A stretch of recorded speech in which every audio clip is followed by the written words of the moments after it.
Assalamualaikum. Welcome to online classes of Rise and Shine School. Class 6. I'm your mathematics teacher मेरा नाज और आज हम अपने लेक्चर नंबर 21 का आगाज़ करेंगे जो कि वीक 8 का लेक्चर नंबर 3 है। इसके लिए जो हमारा रिक्वायर्ड मटेरियल है वो हम आपकी Sindh text book of mathematics के पेज नंबर 48 एंड 51 से लेंगे। टॉपिक ऑफ डिस्कशन जो हमारा आज का है वो है index notation and prime factorization. Learning objectives जो आज के टॉपिक के हैं वो ये हैं कि स्टूडेंट्स आज के टॉपिक को पढ़ने के बाद जान सकेंगे कि इंडेक्स नोटेशन क्या है और प्राइम फैक्टराइजेशन के बारे में सीख सकेंगे। आते हैं हम अपनी एक्सरसाइज की तरफ। एक्सरसाइज है हमारी एक्सरसाइज 3.3 और इसका जो पहला क्वेश्चन है वो आपके पास है राइट एंड इंडेक्स नोटेशन।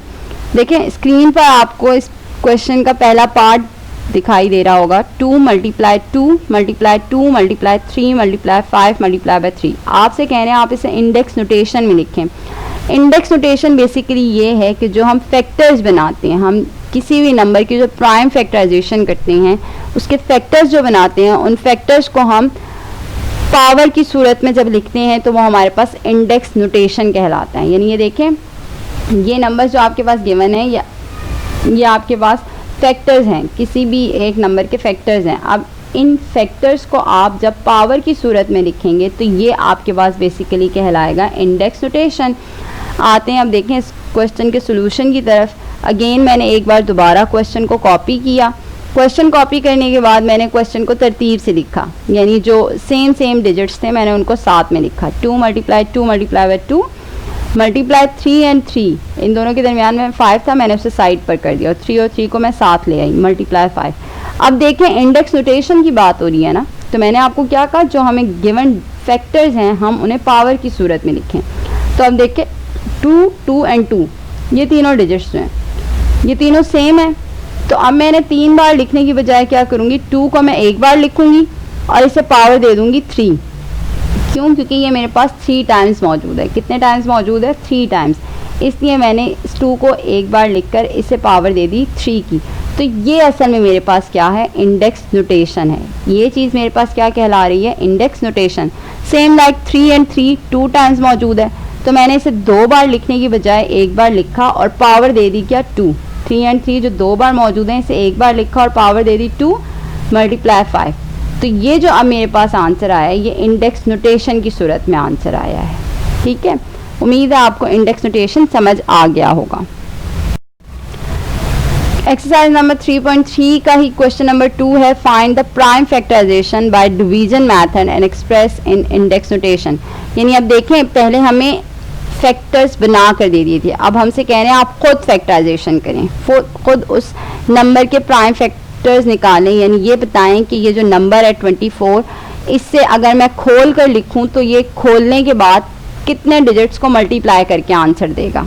यानी वो कौन कौन से डिजिट्स हैं जिन्हें हम मल्टीप्लाई करें तो मल्टीप्लिकेशन का जो एंड आंसर है वो हमारे पास 24 होना चाहिए। ठीक है, तो अब 24 की हम प्राइम फैक्टराइजेशन करेंगे।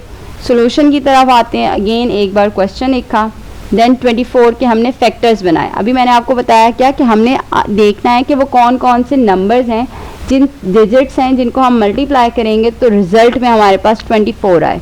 या आप ये भी कह सकते हैं कि वो कौन कौन से नंबर हैं जो 24 को डिवाइड कर रहे हैं। लेकिन वो प्राइम फैक्टराइजेशन में नहीं आएगा, वो फैक्टर आएगा। प्राइम फैक्टराइजेशन तो ये है कि वो सारे नंबर जो जिन्हें मल्टीप्लाई करके आंसर आपके पास 24 आना चाहिए वो प्राइम फैक्टराइजेशन कहलाएगा 24 का। अब 24 के फैक्टर्स बनाते हैं। लास्ट जो इसका यूनिट प्लेस पर नंबर है वो देखें कौन सा इवन नंबर है, कौन सा इवन, यानी 4 है तो इट्स मीन्स दैट ये 2 से डिवाइड हो जाएगा। सो इसे 2 से करते हैं, 2 1 ज़ा 2 एंड 2 2 ज़ा 4। अगेन अब मेरे पास 12 आया है। 12 का जो लास्ट यानी यूनिट प्लेस पर मौजूद नंबर 2 से डिवाइड हो रहा है। सो 2 6 ज़ा 12, ये भी 2 से डिवाइड हो रहा है। फिर 6 2 के टेबल में आता है, सो 2 3 ज़ा 6। अब 3 2 के टेबल में नहीं आता, सो यहाँ हम 3 लिखेंगे, 3 1 ज़ा 3। 24 के प्राइम फैक्टराइजेशन मेरे पास आ चुके हैं। कौन कौन से हैं, 2 मल्टीप्लाई 2 मल्टीप्लाई 2 मल्टीप्लाई बाय 3। अब देखिए यहाँ पर ये 2 कितनी बार मौजूद है, मेरे पास 3 टाइम्स मौजूद है। तो मैं इसे 3 टाइम्स लिखने की बजाय कितनी बार लिखूंगी, एक बार, और इसकी जो मैं नोटेशन यानी जो पावर दे दूंगी वो दे दूंगी 3, यानी 2 की पावर 3 मल्टीप्लाई 3, और ये इसका आंसर है। यानी फैक्टराइजेशन आपसे कहा था फाइंड द प्राइम फैक्टराइजेशन, आपने इसकी फैक्टराइजेशन ये मालूम कर ली और फिर इसको इंडेक्स नोटेशन में एक्सप्रेस की है। सो मैंने इसे इंडेक्स नोटेशन में भी लिख दिया है, ये इसका आंसर है। अब इसका जो नेक्स्ट पार्ट है वो आपके पास है 5000। क्या है वो आपके पास 5000, और उस 5000 के मैंने बनाने हैं फैक्टर्स, यानी मैंने देखना है कि वो कौन कौन से सारे डिजिट्स हैं जिन्हें मैं मल्टीप्लाई करूंगी तो मेरे पास उसका आंसर 5000 आएगा।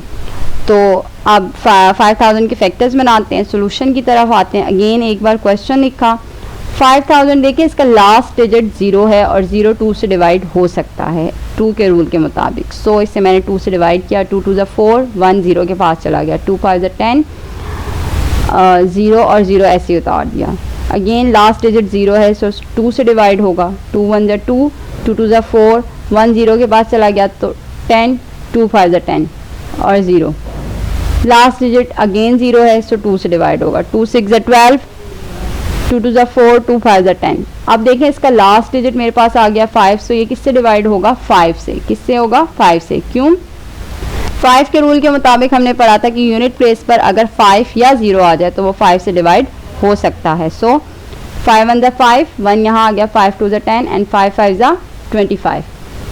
अगेन इसका लास्ट डिजिट 5 है, सो ये 5 से जाएगा, 5 2 10 एंड 5 5 25। 25 5 से डिवाइड होता है, सो 5 5 25, 5 1 5। अब मैंने इन तमाम फैक्टर्स को एक सीक्वेंस के साथ लिख दिया है, 2 multiply 2 multiply 2 multiply 5 multiply 5 multiply 5 multiply by 5। अब इन्हें मैंने देना है, ये फैक्टराइजेशन तो मैंने बना ली, अब मैंने इन्हें लिखना है इंडेक्स नोटेशन की सूरत में। किस में लिखना है, इंडेक्स नोटेशन की सूरत में। 2 हमारे पास 3 टाइम्स मौजूद है, सो मैं इसे एक बार लिखकर 3 इसकी पावर दे दूंगी। क्या दे दूंगी, पावर। सेम लाइक 5 मेरे पास 4 टाइम्स मौजूद है, एक बार लिख के 4 इसकी मैं पावर दे दूंगी। तो इस क्वेश्चन के मैंने फैक्टर्स भी बना लिए और इसे इंडेक्स नोटेशन में भी रिप्रेजेंट कर दिया, सो ये इसका आंसर है।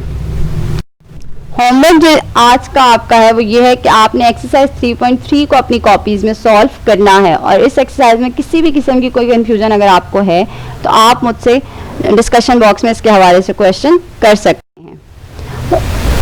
उम्मीद है आज का लेक्चर आपको अच्छे से समझ आया होगा। Thank you.